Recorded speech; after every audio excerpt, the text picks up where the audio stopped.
Welcome to Flyers TV. You join us here at the Millennium Gym in Glenrothes. We have just announced a new sponsorship deal with the club that will entitle our players to use the gym for their fitness during next season.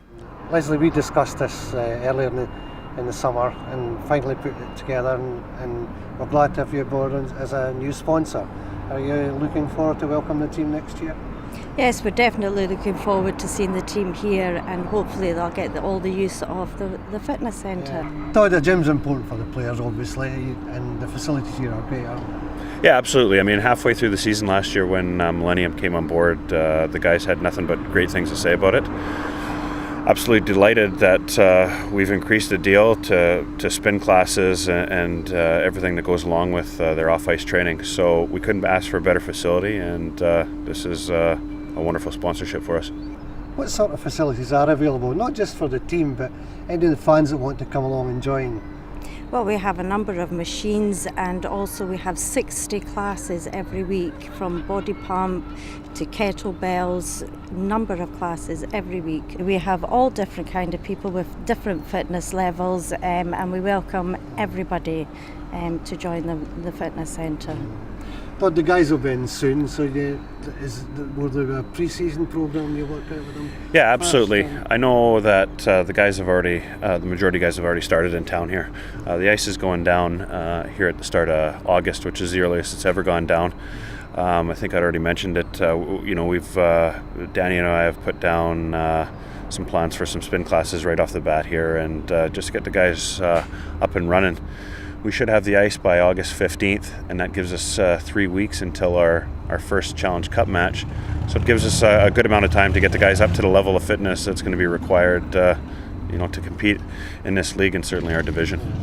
Well, I'd like to thank you, the Millennium in particular, for joining us in this sponsorship deal, and I look forward to seeing the players getting fit with you. But more importantly as well, I'd like to think that the fans would take advantage of your facilities and become members here at Millennium.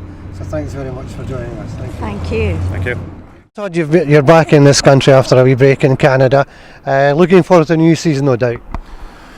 Yeah, I think so. There's still a lot of preparations to go, and we're still a good 5 weeks away from our first Challenge Cup match. And like I'd mentioned, there's still a lot to work to do, but absolutely things are coming together nicely. We've already announced, obviously, Danny's back, and then Jeff Keister and Derek Keller. They look two good signings. Yeah, I think that these guys are going to bring in a wealth of experience at the back there, which is a little bit what we needed. We finished signing the remainder of our defensemen, so I'm absolutely delighted about that. And I think that instead of last year we just had Cohen back there, and the British guys kind of had to run the gauntlet. That was a big jump that they had to make from the SNL up to the Elite League. So the names that we throw out here right away round up our defensive core, and I think that we're looking a heck of a lot better than we were last September. Have you got any new names to tell us today? Or? Yeah, absolutely. I mean, I think that first of all, we finished off our British signings with the signing of Kyle Horn and Thomas Muir. And the third import defenseman that we've signed, his name's Zach Carrevu. That was confirmed just late last night, and I'm absolutely delighted with the roundup. And we're also talking to a few other British defensemen, just as injury cover and possibilities of earning a spot in the lineup as well. So I think certainly defensively we're looking a heck of a lot better than we were a year ago.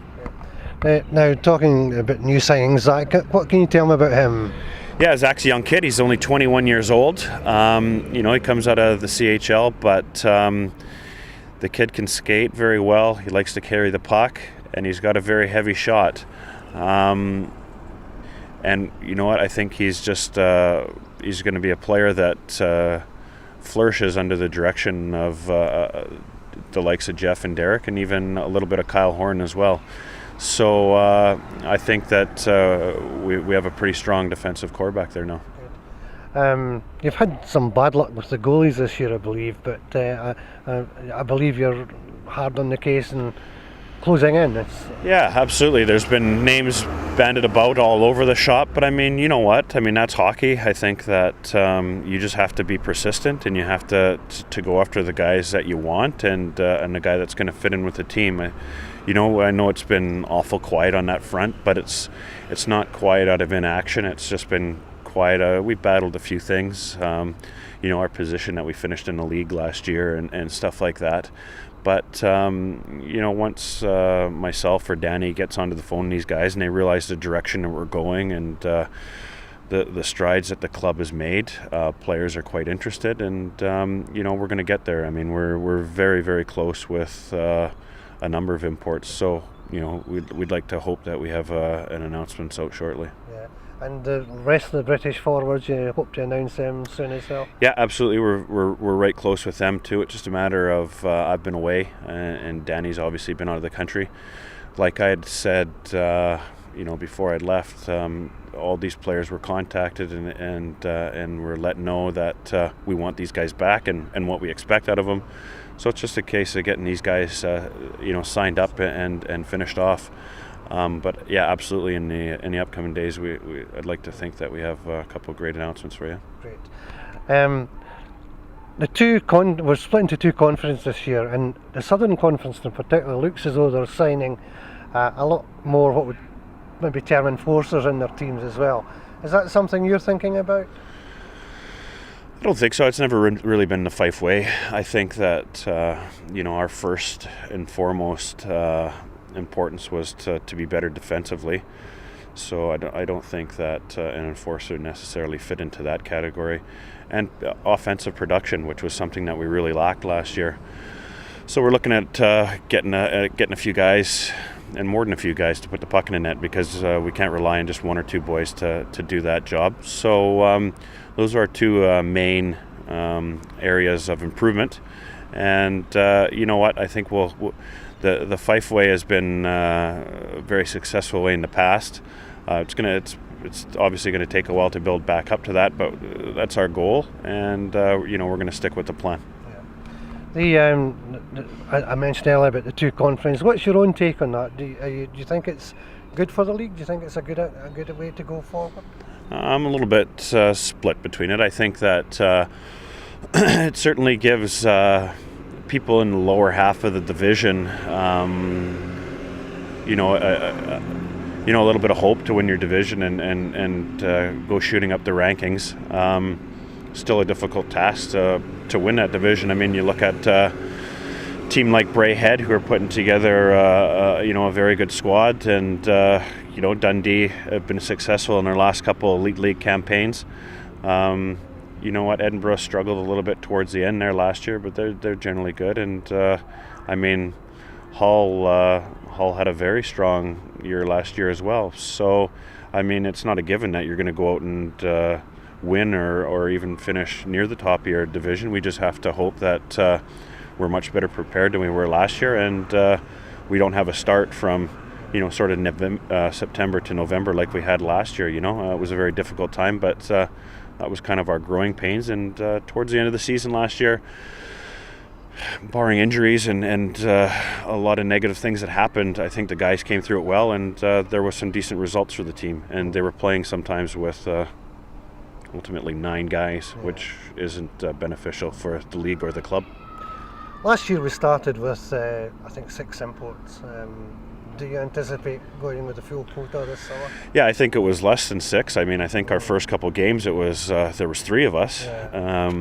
And I think with our tie with Dundee on the road, I think we got a little bit of maybe misled about the way the season was going to go. We will be starting with 9 imports immediately. See how we get on, and if we're struggling. Can I just ask that, 9 including yourself? Yes, 9 including myself. Yeah. And you know what? We will not. The Flyers will not toil this year. We will not limp through the season again. I mean, there'll be improvements or changes made if we're not getting results, and that just has to be like it's an important year that the Flyers don't languish at the bottom of the league like they did last year. It's important for us to move up the rankings. I think there's the buzz is starting to come around the town again and the county. I think you're right. When we were at the full strength last year, we've played some really good hockey, and that's what you'll be looking for in every game now. I think we played one game last year with 9 imports. I mean, we actually got up to the 9 last year, but we played only one full hockey game with 9, and we kind of limped through it. So to be able to start off with 9, I think that's a great number to start off with, certainly coming from 6, and to be consistently going with that, along with a strengthened British core. And you know what, I'd like to think that you know, the team's going to be in a lot better place, you know, sponsorship-wise, team-wise. You know, we're getting a new dressing room. All these things surrounding the team just makes for a better atmosphere, a better place to be, and you start getting some wins under your belt, and it's a happy dressing room to be in as well. So that's our goal for this season, and you know, hopefully we can make that happen. I think last season obviously was a bit of a learning curve as well. We do what I've seen going on about the rink and yourself with Danny and the team. We have learned from that, and we'll just go forward now. Yeah, I think it was a little bit of naivety on you know, certainly, you know, our point and people's expectations point. You don't jump into a league like the Elite League and you know, get anywhere near the top of the league. We came in underprepared, but I mean, we made our first signing July 4th, and I mean, that was just because we were accepted the week before. So we've had a lot longer to prepare. I mean, and we know what to expect. The league's gotten even better. They've increased it up to 11. Some of the signings that these teams make are quite exceptional. We know we're going to have to fight and scrap for every point that we can possibly grab our way, but it's going to be a team that I think people will see improvements. Hopefully they see improvements, and hopefully see the team marching in a you know, a clear positive direction, and that's our goal. And it's something that let's put it this way, I don't think that an unsuccessful team will be tolerated. So I mean, the pressure's on from me to Danny to, you know, the entire organization to do well. So everybody knows what's expected of them. I think everybody's anxious to get on the ice, and hopefully we can come up with some positive results. I mean, there's a good feeling about the team in the dressing room. Todd, thanks very much for joining us. I'm looking forward to the new season myself, so here's hoping we'll get another few announcements in the next few days. Yeah, great. Thanks, Alan. Thanks, dear.